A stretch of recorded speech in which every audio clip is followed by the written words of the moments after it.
Well, if you think about it, the mouth is basically the grapevine of the body. I mean, too true. Wow.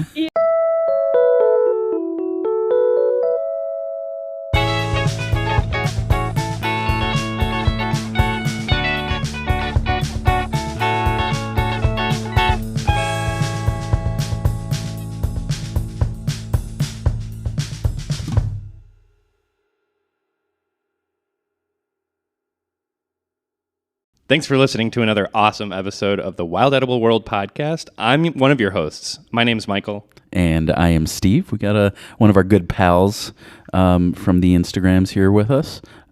Say hello to Mr. Biagio DiSalvo. hello.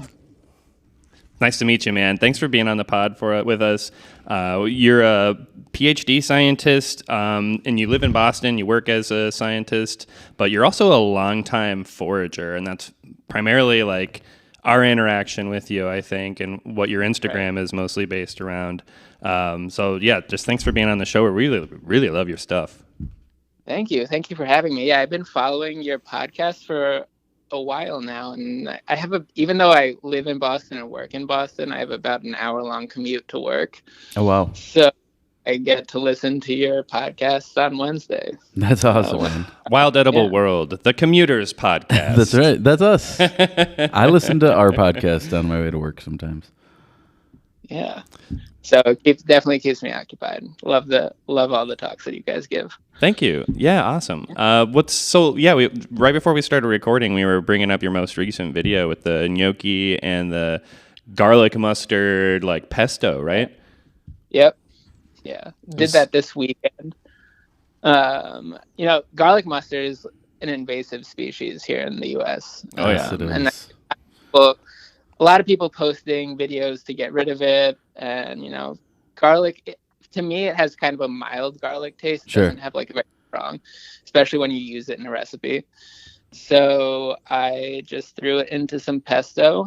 I didn't really make a traditional pesto with like pine nuts and Parmesan. I kind of just used what I had on hand, and it came out pretty good. So yeah, I think that's perfect. I think as long as you're like fooling around throwing garlic mustard in there, it's okay to let tradition go for just this once. You know what I mean? Like, yeah.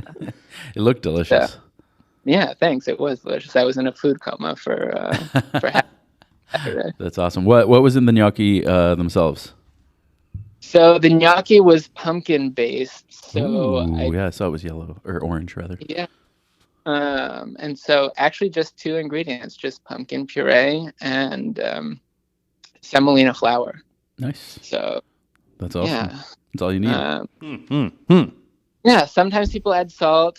I put a lot of salt in the cooking water, so it kind of gets its salty flavor from there. That's the way. And then, I'm gonna drop that video later this week, so you'll get to see how I made it in the process. That's exciting. Perfect. So you've got a lot. So you already know about like garlic mustard and stuff. You've been foraging for like a really long time. Do you have like a first memory from foraging? Yeah. So I think my foraging memories are my first foraging memories are kind of split into two ways. I've been foraging with like family members since I was around 10 years old, maybe even earlier, but my first experience that I remember is probably when I was 10. My family is from Italy, so this one particular instant, I was in the Italian Alps with my great aunt and some family friends, and we foraged for porcini mushrooms, which are buddy, king boletes or edulus is their scientific name, and so just cooking up risottos and pasta with that after. We also did some coral fungi and russulas. Nice. What's interesting there is that we harvested a lot of red russulas, which I don't know. You guys are out in the Midwest, in the Chicago area, right? Yep. Yeah. So I think there's some red russellas here in New England that are pretty toxic. So I tend to stay away from them here. But in Italy, I guess different species exist over there, and so my aunts would cook up these red russellas and these pretty coral fungi. I'll tell you what, man, that sounds awful. Yeah. No, I'm just kidding. Yeah, being in the Italian Alps, hunting for porcini, that sounds fucking terrible. I would hate that. And you're right. We do have like a ton of Russula species, at least in the Chicago area. Yeah. Like there's tons, and they're definitely not a novice mushroom to be eating. Yeah. And I'm not sure that we have any like terribly toxic ones, but we have ones that straight up just taste terrible or they're like belligerently spicy. I mean, like that's one of the more modern ways to tell which russulas you have, because they're so indistinguishable by color and surface and gills, is that you literally just does it taste like shit? Put it in your mouth and spit it out just a little bit, you know. Just a little bit, just for a second.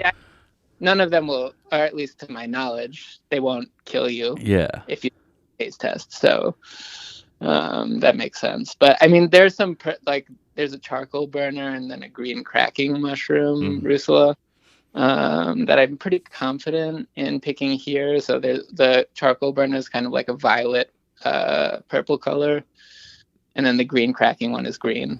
And I've had those taste like, I would say, pretty neutral, but they definitely don't taste bad. So I've definitely cooked those up. Nice. So you've been to Italy. Were you born here? Yeah, I was born in New York. I was born and raised in New York. But I was lucky enough to a lot of my extended family lives in Italy, around Bologna, which is like north central. And so got to spend a lot of summers there. That's incredible. So and jealous. So a lot of in the woods, and I guess that's what really probably influenced my foraging. I don't want to say lifestyle, but kind of. Sure, absolutely. The fact that there's like history to it, that your family has ties to it, and there's so much more of a culture of it in Europe. Than there is in America. Do you experience that? Like, do you get people looking at you like you're crazy, like we do? Oh, definitely. They're like, I would say most of my friends think I'm crazy. That's awesome. So, tell them to listen to the podcast. Right. I will. Yeah. But my second intro to foraging, though, happened a little bit later. In middle school, my science teacher, I think it was probably in 7th grade, brought in a forager who I guess did urban foraging in New York City.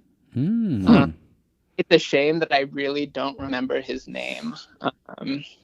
But he brought us out onto the school lawn and awesome. Showed us like a bunch of like whatever weeds were growing in. The one that I remember most from that was mullein. Nice. Cool. And the like big soft leaves. That was actually going to be my next question. Is coming from Italy or coming back from porcini hunting in Italy? Like, is most of your foraging in the area? Is it urban foraging, or do you get out to the countryside? So mostly countryside. I don't, at least the parts of Boston where I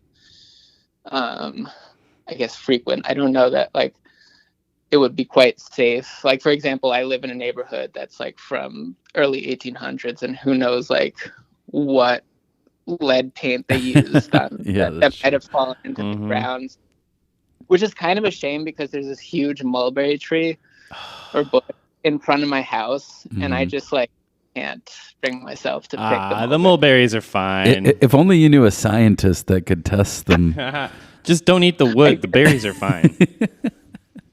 Maybe this year I'll give it a go. But last year it just produced so many mulberries, and I just watched them all fall onto the pavement. Oh my gosh! I'm sure there's a couple birds that took advantage. Yeah. Oh yeah, definitely. definitely. Fucking love mulberries. That's one of our favorites. Did you have a favorite from last year that you like can't wait to get back into this year? Yeah, so I would say on the mushroom side, my favorite I have two favorite mushrooms that I picked last year. One would be yellowfoot chanterelles. Just found a spot this past year that like every week was spitting out like hundreds. Oh my gosh. Had like a great mushroom year last year. So that was, I felt kind of bougie. Like every meal that I would had a pile of chanterelles in it. But the other one was a painted suillus or painted bolete, which is, I guess, in the bolete general family of mushrooms. It doesn't have like a huge like distinctive flavor, but it was like this past summer I found so many. It was like a perfect filler for like risotto, pasta, Nice. soups, everything. That's actually what I was just gonna say. Like boletes, I like them, but there's nothing. I don't think I've ever had one that I've been like, oh shit, that bolete. Yeah. Right. But it's a great filler. Yeah, exactly. So just from like a sheer quantity of production, that was probably my favorite last year. And then in terms of plants, I'm gonna go with either rose hips or crab apples. Oh man, now you're speaking my language. Yeah, so now obviously I have to bring up scrumping. Yes, Yes. Scrumpers United. So how does one become a scrump? Oh, you already are, my friend. I mean, I guess you can really join the club by buying the T-shirt. But that's the official test. That's the official. I guess the technical term is doing so without permission, not buying a T-shirt without permission. You can do that. anytime. Through illicit means. But going onto someone's property, or I guess it doesn't necessarily need to be Or public person's. property, public like, property, yeah, without permission, and laying down a tarp, shaking a few apples, and then absconding with said apples, then you're officially a scrumper, I do suppose. Mm-hmm. Well, my mother, who is a lawyer, who is probably going to listen to this, won't approve of that, but we just won't tell her. Yeah, or you know what? You can just be like a kind scrumper and just knock on people's doors. I do it all the time. I like to generalize scrumping as anybody that collects apples. Yeah. I don't think it necessarily has to be like a scrupulous activity. Okay. But yeah, a kind scrumper. That one's for your mom. A white hat scrumper. Yeah, exactly. Shout out Very moms. cool. Yeah, shout out to all the moms out there. I'll consider me going apple picking in the fall in New England this fall. Well, that's like a perfect area, right? Like New York, Boston, like you guys get Old like apples all over. Yeah. Yeah. I mean, I grew up in New York, and so every fall we would pretty much go apple picking. And then it's kind of like it's just like one of those fun fall activities. Is this like orchards? Do you do wild apples? Do you find wild apples? I do both. I found, so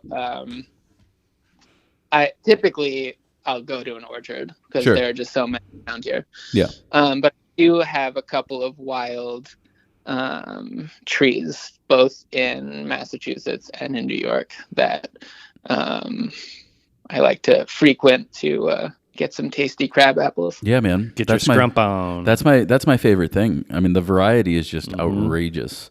Yeah. Do you have a favorite named apple, Steve? Ooh, I don't know. I do. Do you? What is it? Yeah, it's kind of controversial. What is it? It's a Jonathan. Oh, man. I know. What, is it controversial because it's so boring?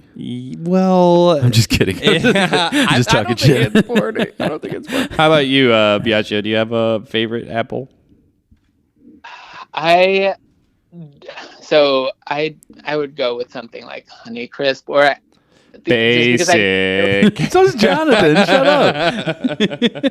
I think there was one that I liked this past fall called something like Snapdragon. Ooh, okay, yeah. But I mean, I'm not super familiar with apple varieties as I should be, and especially with crab apples, I'm even less familiar with the varieties. Like I do know that they can vary in taste, size, color. Like you can have every combination, and every seed produces its own unique variety. Yeah, several varieties even. Right? Yeah, exactly. So I do apples want are so to cool. Branches of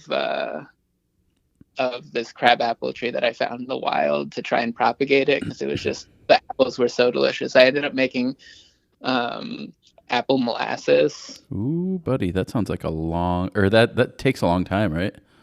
Yeah. So I guess honestly it's probably more like fermenting apples, but I called it apple molasses because it kind of gave the color and consistency. But basically I took these crab apples and let them sit in brown sugar for like 3 months. Oh, wow. And it just drew all the moisture out, created this like golden brown liquid. And the shriveled apples actually also tasted really good. Like nice. As just bite candy. They were kind of like candy cured little bites. It sounds awesome. That sounds amazing. Yeah. I love apples so much. My favorite variety of apple is probably either the one by the Meyer on Boughton and Weber, or the one by Caputo's on 111th and 59. Or the one across the street from where we recorded that was like peaches. Oh yeah, those did taste like. We peaches. didn't get any last year. We didn't. Last year was a sad year for that tree. Yeah, it was. Yeah. So bring us to rose hips. So not a lot of people do too much with rose hips. What do you do with them? A couple of things. So I first dry them for tea. Hell yeah. When I'm talking about rose hips, I'm talking about multiflora roses. Sure. Mm-hmm. There are a lot of like beach roses or rugosa roses around here as well. And I know people who make jam out of them. Shout out to Diana at Edible Excursions who does make a really nice jam and syrup out of them. Okay. Forager in the area. And we sometimes forage together, which is really fun. Trying to build a little foraging community out here. What's up? Yeah. I'm really jealous of you guys seem to have like such a great community out there. I see you all like on Instagram. We just have really good friends. I don't know. The internet is a powerful thing. I wouldn't say we have too many, like the foraging network out here, specifically in our area, Chicago suburbs, is kind of loose. Honestly, there's not too many people doing it together, or personalities like us. Even in Chicago, as big of a place as it is. Huh. Well, it seems like you guys have an awesome time out there all together. So. Yeah, of course. We're going to have a good time no matter what. Yeah, this is true. But yeah, I'll look into Edible Excursions. She seems really cool. Yeah. No, she's great. So I use the multiflora roses, and I'll make syrups out of them. Tea. I also did a mead or a honey wine out of them as well. Have you tried that yet? I've done, so it did its first ferment, and now it's on the second ferment. I did taste in between when I was switching out the container, and I will say I don't think I used enough rose hips, so next year I'm going to need to get more rose hips. But it still tasted really good. How long do you think you're going to let it age? At least 3 months, probably. I really want to see if like the flavors will really come out, but maybe even 6 months. How much of it did you make? How many bottles do you think you'll get out? Oh, no, just one. I did a really small batch. Oh, I only had about like, I want to say 3/4 of a cup of rose hips left to do that. Okay. Yeah. So next year, collect more to make a bigger batch. Here's something else. Now's the time to do with multiflora rose hips, or not rose hips, just the rose plant itself. This early in the spring, it's setting off its early buds, and you can make a really interesting kind of like black tea tasting. Sometimes, Kate at Viridescence Candy says it tastes like there's some species that can taste like peach snapple. No way. If you get like the leaves, the like budding leaves, they come out in these like bundles. Sure. And before that they've spread out, you grab them, you pinch them, and you like bruise them up and let them ferment for like 1 day, and then dehydrate them, and then you brew it as a tea, and you get like some pretty tasty stuff. And I think defoliating invasive species like that is an interesting. I wouldn't necessarily call it a good method of control, but it's Every little bit helps. Yeah, right. Every little bit. Yeah, that's something I know exactly what you're talking about, and they're just starting to break bud here in New England, so I might have to give it like a week before I could get like a decent sized bud, especially since it's getting cold again. Yeah, well, give it a whirl. I'd love to see your spin on it. Yeah, no, that would be great. Definitely going to put that on the list of things to do this week. So, what else is on the list of things to do? Well, I kind of want to make these herby scones with garlic mustard. What else did I put on there? Wild onions. Just kind of getting like a garlicky flavor. I really want to find ramps. I think it's a little bit too early to find ramps here. That's something that I've never found. Ever? Yeah. Dang. Yeah, I've never found ramps. And it's something that some of like my non-foraging friends have eaten. Like something they can recognize. Yeah. So I definitely want to get a bunch of those if I can. And I am tempted. Do you know? I'm sure you know the forage market. Oh, sure.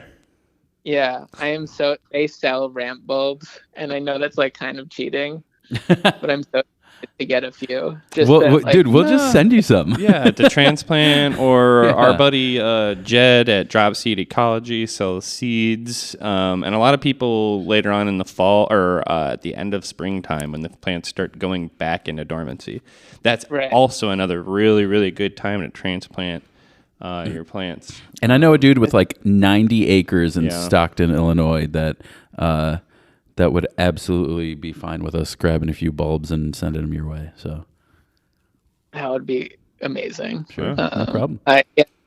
One forage flavor that I feel like a lot of people know, and I've never tasted it.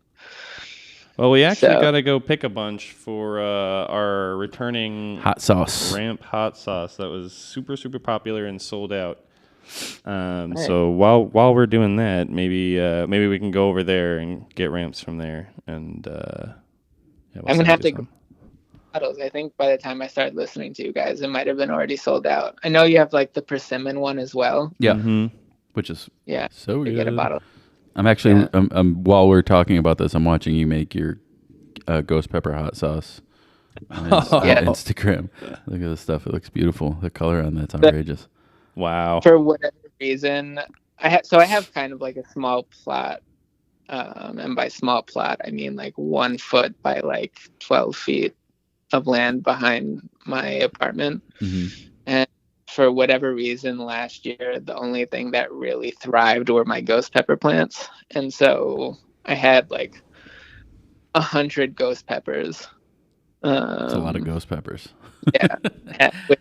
For that one bottle, which I still have because I haven't finished it yet. I only used 1 pepper. Yeah, so my freezer. Yeah. Oh no. Full of peppers. What heat level did that reach? Like for that 1 pepper, what heat level? Like 1 to 10 is that hot sauce? I'm gonna say like a 7. Oh wow, that's pretty fucking hot, dude. That's a good sized bottle. It's like a 16-ounce bottle or something. Right. I like whenever I use it when I eat, I use maybe a quarter of a teaspoon for like a full like bowl of pasta or something. Nice. That's hilarious. So it's going a long way. I love it. Yeah.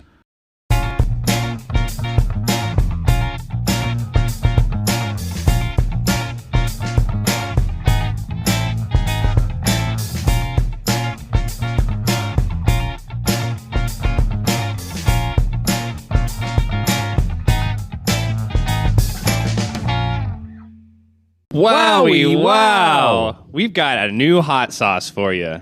It's so delicious. It's spicy. It's spicier for sure. Spicier. It's called Harvest Moon, made with ghost peppers, American persimmons, and spice bush berry. It's gonna be great. We also have t-shirts available. Brand new t-shirts. The best t-shirts, I think. Baseball tees. Scrumpers United. If you've collected apples, if you've collected fruit, you're welcome to the club. You're welcome to a club. You're a scrumper. So check out our merch store, wildedigblewordpod.myshopify.com. Wowie wow! Sigh. What's wrong, buddy? Well, I just realized this mushroom supplement I bought isn't actually made with mushrooms. It's made with something called myceliated grain? Myceliated grain? Oh, no! I'm sorry to tell you, buddy, but myceliated grain is a sure sign of a poor quality mushroom supplement. Well, dang. I wanted mushrooms, not brown rice. What should I do? Well, you should support a small batch producer from right here in the Midwest. Keweenaw Apothecary.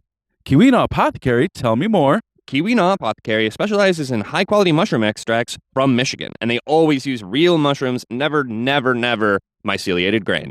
That sounds like exactly what I've been looking for.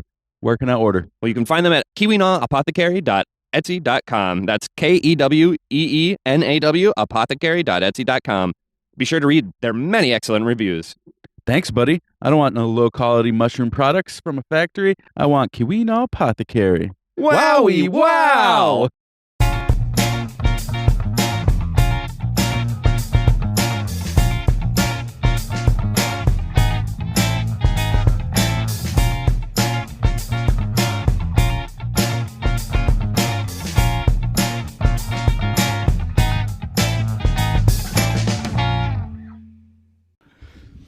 So you've been hanging out with Edible Excursions. Do you have any other people in your area that inspire you or that are also foragers? In my area, I haven't yet.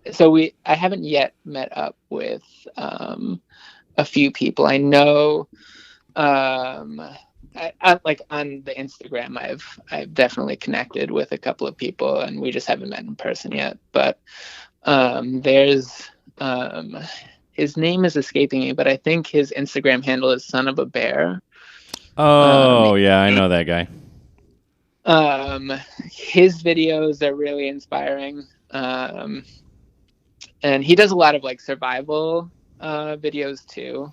And so there was one cool video that I saw a couple of months ago about club moss that he did. Like the spores of club moss. I don't know if you know what club moss looks like, but it kind of has these. It looks like a small pine tree with these like yellow.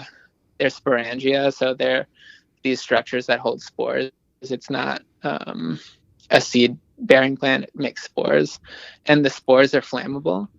So when they're dry, you can like tap the top of the club moss and then put a fire to it, and it'll make like a flash of like fire. And so he did a video which was really cool. And then like the next day I found some club moss, and it was raining, so I couldn't try it, but so he does some really cool stuff. And then I just have a bunch of like through Instagram have like connected with a bunch of people across the country, which is really cool. Because for whatever reason, growing up, I thought like, coming back to the States and after foraging during the summer in Italy, and all my friends thinking I was weird for doing it, I thought like I was the kind of the only one until like Instagram came around, and obviously there's huge communities of people who forage here. So it's nice to connect with people who have similar interests, even if we are across the country too. Yeah, I feel like a lot of people in the online foraging community, and definitely the people that I've then by extension met in person, are like really grateful for the type of connectivity that social media provides when it comes to what is allegedly kind of a niche extracurricular activity, you know, or a lifestyle. I feel like not anymore, man. I mean, not anymore. It's kind of hard to realize that because of how much we are steeped in. You're right. You know, we are surrounded by it. We love it, and we're surrounded by it. So it's hard to tell. Like, yeah, still most people don't know who Alexis Nelson is. Yeah, that's that's outrageous.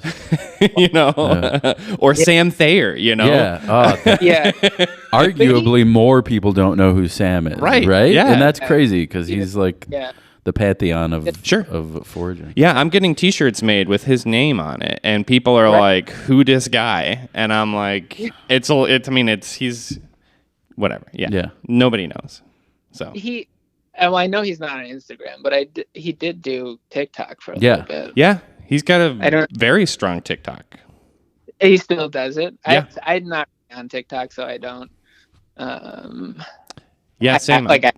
I literally, it's my Sam Thayer box. Like, that's the only reason I use TikTok. I don't like post to it. I don't pay attention to it.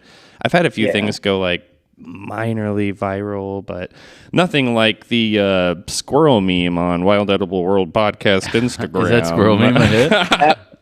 Almost. That was a great. Thank you. It was like 400 shares, and which is pretty impressive for a couple little guys like us. Yeah, squirrel meme, fivaging. Fivaging was good too. Yeah. Sorry, I'm an idiot. It's hilarious. It's hilarious. No, they were great. Yeah. So, go ahead. And I was just gonna say, like, I have, Sam's books, and I use them as kind of like a gold standard. Sure. Oh, you and everybody. Yeah. Yeah. So, it's wild that people, I guess, don't really know who he is. Yeah. Even if it has been like some of the most best-selling nature books in, the American market, but whatever. Ignorant, you can lead a horse to water, but some of these people, sheesh. Yeah. So you said your background as a PhD scientist is in plant pathology with grapevines. Yep. So is that the grapevine mold, the one that like gets all gooey and drips and stuff when you damage a grapevine? No, so I worked on a bacterial pathogen called Xylella fastidiosa, and it's a bacterial disease of grapes, and basically leads to the grape's death after a growing season. It does a number of different things, but primarily it lives in the xylem of the plant, so in the water conducting vessels of the grapevine, and through a number of different factors basically causes these blockages in the grapevine, both directly and indirectly, and eventually you get these like drought-like symptoms that form on the leaves, and eventually the whole vines just start to die. And it's actually a huge problem in Italy right now. Oh, shit. Not infecting grapes in Italy, but infecting olives. Oh. So I don't know. You may have noticed that in recent months, the price of olive oil has gone way up. But I think it's in part due to Xylella, because it has been causing like widespread destruction of these like 1,000-year-old olive orchards or olive groves across Italy. So this bacterium, there are a number of different subspecies that infect different economically important crops. I particularly studied the one that infects grapevines. So Is it Wow.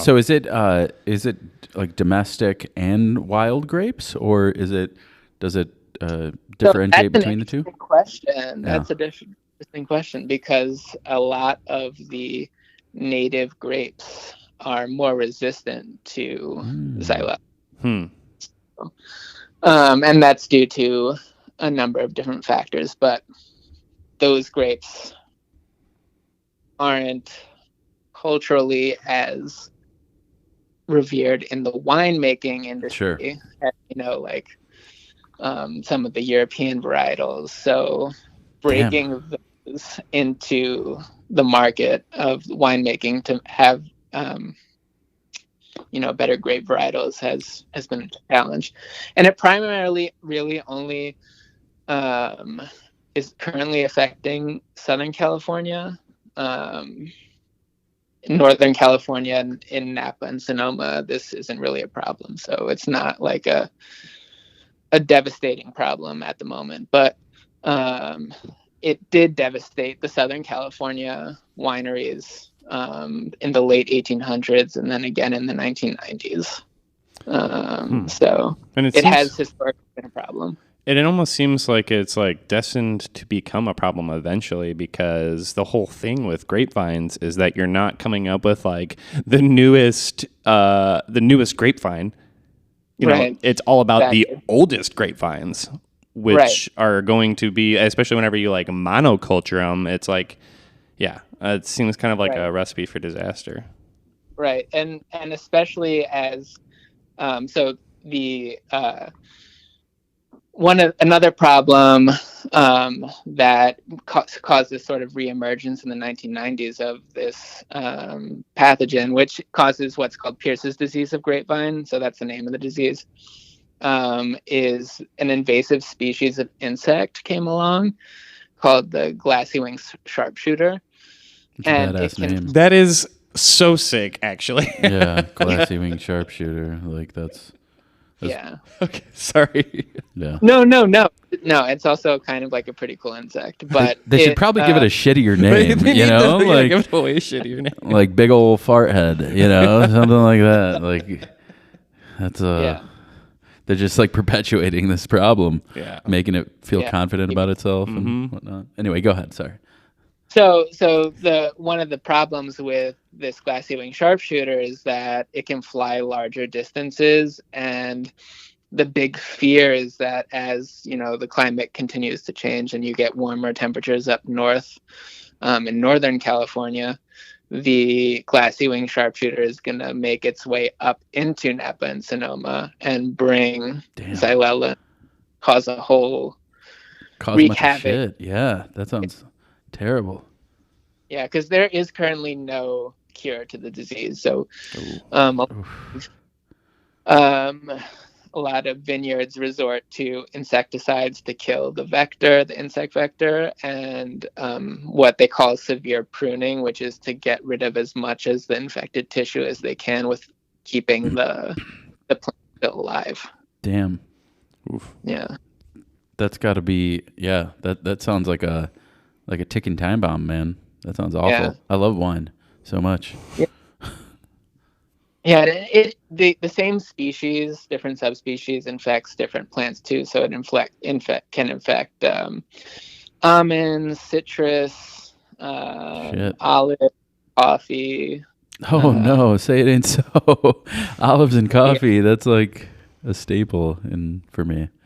Yeah, so I mean, there are other pathogens that are probably bigger issues for coffee, like coffee rusts, which are fungus. But so this bacteria does a lot of damage across the board. So, do you have much experience foraging grapes?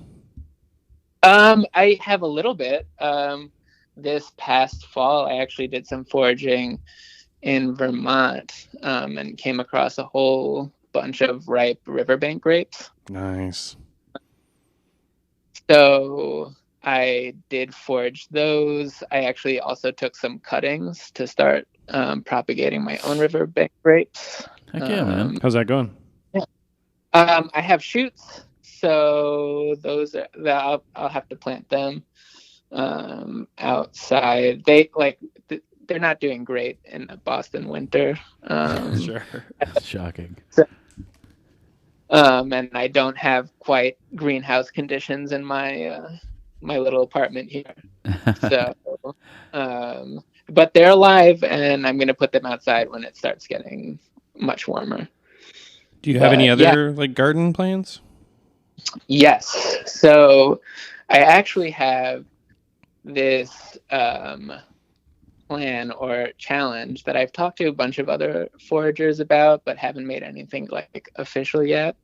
I kind of want to do this thing where it already exists. So are you familiar with Homegrown and Hand Gathered, the account on Instagram? Oh, hell yeah. I love that dude in Pennsylvania. Yeah, I think in Pittsburgh, I want to say. Mm-hmm. So where they do they try to last all winter off of food that they grow and they forage, and he's Iranian and has like a lot of, I mean, just like the recipes alone that he used, and then yeah, they're so good. Yeah, so my goal, and I'm setting this very tentatively, but I want to see it through, is to do, you know how like there's dry January, I kind of want to do like foraged / grown / fished January. Okay. So planning to do a big garden this summer, and seeing if I can grow enough, and then also supplement that with foraged goods to last all of January without going to the supermarket. You're picking a tough month. That's a lot of work, man. I know. I was like, thinking, how about July?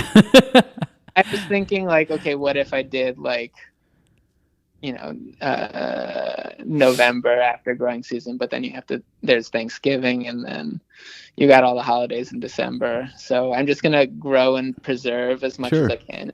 Hit the ground running in January. No, I think that's awesome. I think it's a cool challenge. TFTI. I would also maybe add like bartered, you know, so maybe some of the preserved goods. Yeah, try to get some. I definitely barter for like cheese or something. Yeah. So, but yeah, so the goal is, like, if anyone listening to the podcast, or if you guys are interested, I was thinking of like making some sort of like official, not official challenge that people can all do together. Okay. Yeah, I think that's awesome. I love it. Yeah. I have a baby coming in June, so I don't know if I can. I mean, they don't have to participate. No, but how prepared I'll be able to get. Yeah, you're like, hey, my 6-month-old isn't really down for this challenge. They're not pulling their weight, man. It's really hard to forage milk. Yeah, definitely fair. But I love the inspiration, and I've been seeing a lot of similar stuff. Like Clay's been doing Wild Food Wednesdays, Clay Bowers. Oh, really? That's badass. Yeah, he's trying to do Wild Food Wednesdays. Good for him. I love it. I love all this. Let's all do it. Exactly. But yeah, so that's pretty much that's what I'm planning for it to grow in the garden. It's a bunch of probably like corn, beans, a lot of high calorie. Yes. I thought about doing this in, I think, July of like 2 years ago. And so I made like a, comprehensive, not so comprehensive list of things that would be like high money or high caloric, high nutrition items. And so I was looking for like the most, like from seed to harvest vegetables and beans and whatnot. And so I definitely got pretty deep into that world for a little while. It didn't happen, but I thought about it for a long time. So I mean, the worst that's going to happen in my case is that I'll end up with a bunch of vegetables and preserved. That's true. Yeah, that sounds awesome. And if I don't make it all of January, it is what it is. So, which is like because even like 100 years ago, people were doing this to like live. For sure. Yeah. Well, exactly. Yeah. I mean, that's kind of the Yeah. whole ethos of this podcast was like, we've always been doing this. And it's only up until recently that we haven't. And it's important that we bring this back into the social consciousness and talk about it and like share the stories and get people connected through it. Right. So, exactly. yeah, kudos to you, man. And I'll be happy to participate in what way I can. I'll see how far I can get. Why not? Yeah, I love it. I think it's great. No, it'll be fun. Is there anything else? You got any projects or anything that you're excited for in the future? A couple of things coming down the line, I think. I'm sort of putting together a cookbook. That's awesome. Nice. So incorporating, obviously, foraged ingredients. And so that's coming down the pipeline at some point. The January challenge is something that I'm like continuously thinking about because I definitely want to try and make it happen. So we're in the stages now of getting the garden together. I was going to go do that this weekend, start putting in the new beds and whatnot, but the weather, it was raining all day Saturday and then it froze on Sunday, so really work out.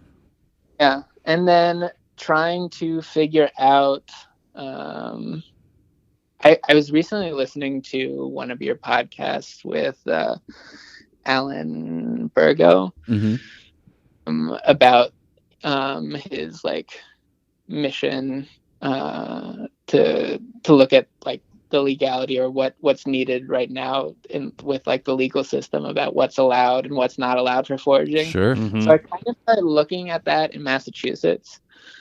And it's surprisingly kind of like not really allowed here, but definitely not in the state parks. There are some areas where it is allowed to pick mushrooms and berries. But definitely starting to look into that. So that's kind of on the pipeline. Yeah, that's how it is in Illinois, man. It's incredibly restricted state, and that was part of the. From what I remember, he was like, "Yeah, I don't want Minnesota to become like Illinois. No offense." Yeah. We're like, "No, we understand, dude." Yeah. So definitely starting to think about that a little bit more because I think bringing that to light in the public eye is probably a little important. And there's a lot of conversation that needs to happen with the public in order to like get the perspective shift from like foragers don't destroy the land, and that when people care about this stuff because they want to eat it, I mean, just like that encourages any relationship with nature, encourages conservation. I think a lot of it's just ignorance, you know? Well, exactly. Yeah, I completely agree. So definitely that's on the horizon. And then just cooking up whatever. It's about to be spring, or it's starting to be spring now. So gonna plan some recipes to cook up and share with everyone on Instagram. And that's pretty much the projects I have lined up. Hell yeah. Plug your Instagram for the lovely listeners. Sure. It's B's Cucina. So BSCUCINA. Basically translating to Biagio's kitchen. And yeah, you can, I pretty much post cooking videos and recipes. Last summer I posted like a handful of foraging videos. Might do some more of those. Yeah, you should definitely do more of those. Oh yeah, those yeah. are great. Yeah, your hand pies and like the mushrooms you pick, you find some amazing specimens out there. Yeah. So definitely gonna do more of those. Awesome. But Cucina, and then I do have a TikTok, but I haven't posted on that in probably like close to a year, so I wouldn't follow that. Go ahead and follow. Whatever. Sure. Definitely don't follow mine either. Wink. Yeah. But it's been really good talking with Biagio. I hope we get somehow run into each other. Maybe at some of these large foraging conferences, or if we somehow make it out to the East Coast, I mean. Yeah, definitely. If you're ever out on the East Coast or in the Boston area, you'll have to let me know. Yeah, and likewise for you in Chicago. Yeah. So this has been great. Yeah, I agree. Awesome man. Talking to you. Definitely hope people check you out. Your content is like really impressive. The framing, the composition of it all is very skillful in and of itself. And then just like the recipes are mouth-watering. And then of course, all the ingredients and the stories are wonderful and fascinating. So I can't wait to see what else you do. And yeah, cheers, man. Happy 2024. Hope it's a good one for you. Thanks. You too. Thanks, all man. Right. Bye. All right. Have a good one. You too. All right. Biagio. What's his last name? I forget. DiSalvo. Man. Gonna have to ask him how to spell that. What a guy. Yeah, that was cool. He's got less than 500 followers on Instagram. Real kind of low key flyer. But his content, like 10. That's like he's got like 50,000 follower content. Oh, for sure. Yeah, it's beautiful. He does great work. Check him out. Mm-hmm. We love you guys. Yeah. We got t-shirts coming down the vine. Really excited. Kind of a collaboration with Wade Fox of Fox Among Bears. He came up with a really good idea, and I said, "Hey, I have a way to make that thing. I'm gonna make those t-shirts." He said, "Okay." So we're gonna sell them for the podcast, and hope you guys like them. Check out our hot sauce if you haven't checked out our persimmon spice bush hot sauce, like the man Biagio said. Check it out. It's delicious. We appreciate your support, and it goes pretty much back into the podcast. We got some microphones and stuff that we need when we're constantly upgrading our equipment and doing more cool stuff and buying cool stuff for our guests too, to like reward them for being here in person sometimes too. So most of the time the phone calls are usually free, but when people show up in person, we like to give them some stuff. So your support helps us accomplish that, and also support other cool people around us. So we are sponsoring a farm concert, a punk concert next week, the weekend of Easter, March 30th. We're going to be at Ramshackle Farm in McHenry, Illinois, or McHenry County. I think that's just a county. It's not a city. I don't know what city. There's also a city. Well, I don't think it's McHenry squared. It's just, I'm not sure. Just it's check it out. Farm. Yeah, check it out. It's Transformation. We're happy to support those guys. They're a really cool farm doing cool stuff up in northern Illinois, and should be a fun music time, and the money goes to good, wholehearted people. We love our listeners. Thanks so much for hanging out with us and listening to us chat with Biagio. Yeah, we'll see you soon, folks. See you soon.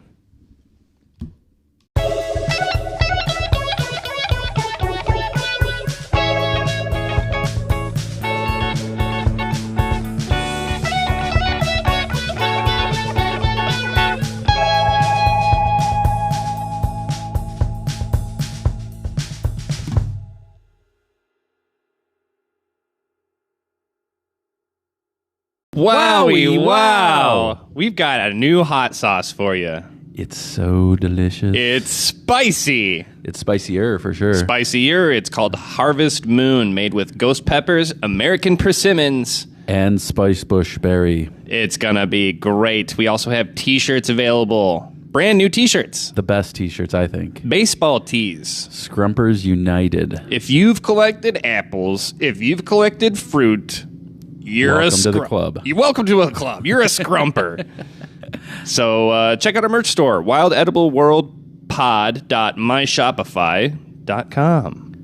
Wowie wow!